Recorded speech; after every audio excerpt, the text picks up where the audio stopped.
Greetings and welcome there, academic proletariat, to this short episode of the Fireside Chats where we will be discussing Andrew Jackson's presidency. Now, for those of you that don't know, I love Andrew Jackson, and so it is constantly perplexing to me that so many of my students forget about what happened when he was in office. I'm just kidding. I get it. He was confusing. These are confusing topics, especially those that deal with economics. So we're going to try and straighten them all out right here. Four main issues will be the topic of this video. First, Andrew Jackson's perception as the common man. Second, the Indian Removal Act. Third, the Nullification Crisis. And fourth, the bank war. All of these things happened during his time in office for the most part. And we'll wrap it all up by discussing his legacy. So let's begin with his common man perception. Jackson had a humble upbringing. He was orphaned at an early age and was poor for the first part of his life. So this led to the perception of him being sort of a commoner. In addition to that, he was a war hero during the War of 1812, famously leading Americans to victory in the Battle of New Orleans, which happened after the war was over. Haha. In addition to that, he ran for president in 1824 and lost via what he considered to be a corrupt bargain. So these things sort of lead to him being perceived by the public as a common man. So in the election of 1828, when voting rights are greatly expanded, and they had been expanding before that, it's just that 1828 is the first time we see something big happen at the federal level, he's elected in a landslide. Now, when in office, he practices political patronage, which means he's going to appoint his friends or those people who he sees as aligned with himself. This becomes known as a spoil system. In addition to that, his common man ways lead him to oppose privileged elites, especially those that support internal improvements. So the best known example of this is his veto of the Maysville Road, which is basically just an internal improvement that wanted to make travel easier across land. He vetoes it because he doesn't think that federal funds should go to serve that type of a function. Okay, so he is heavily wrapped up in this idea of the common man. Second, the Indian Removal Act. If you don't know how the Indian Removal Act works, it works like this. We have Indians that are mostly in the southeastern part of the United States. Let's focus on those that are in the northwestern part of Georgia. We have a war hero, Andrew Jackson, and he runs them out.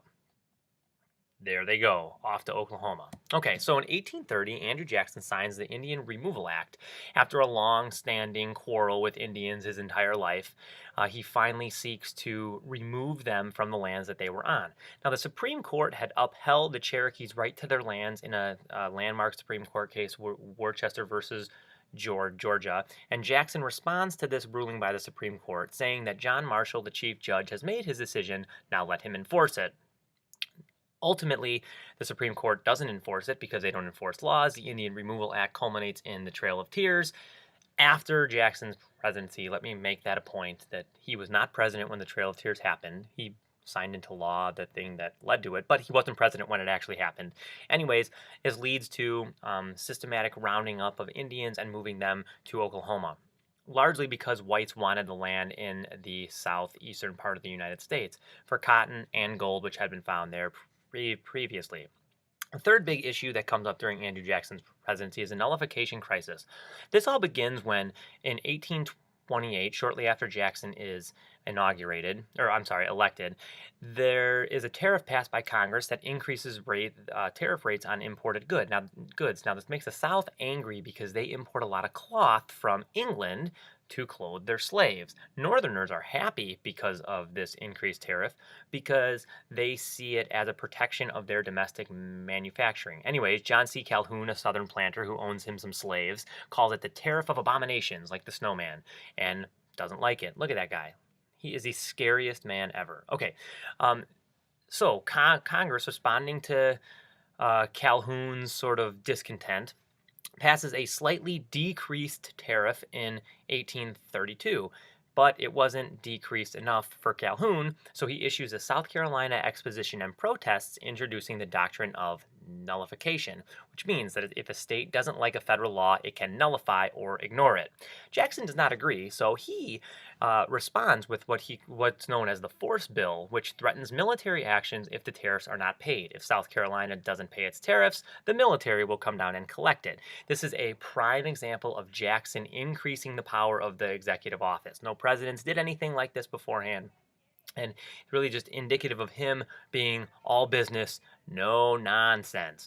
Okay, the fourth and most convoluted, confusing issue that comes up during the Jackson presidency is the bank war. In 1832, for reasons we're not going to get into in this video, the Second Bank of the United States is up for recharter. Now, Jackson, who believes that the bank is not in the interest of the common man and caters to privileged elites, vows to kill the bank by vetoing its recharter. And eventually, he's successful. He vetoes the bank. The veto is not overridden, and the bank dies in 1836 when its charter is up.